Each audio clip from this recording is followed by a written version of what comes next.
তিনি আমাদেরকে কাম, ক্রোধ, লোভ এবং আসক্তি, হিংসা ইত্যাদি থেকে মুক্ত করেন।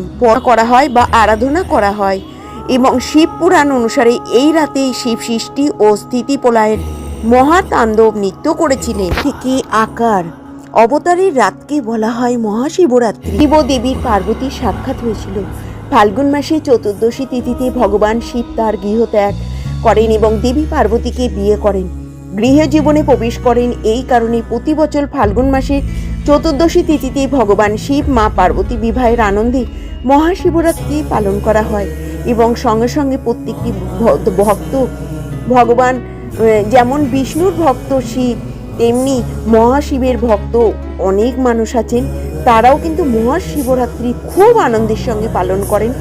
নমস্কার, ভগবান ধাম থেকে আমি আবার একটা নতুন ভিডিওর মাধ্যমে আপনাদের সামনে চলে এসেছি। আজ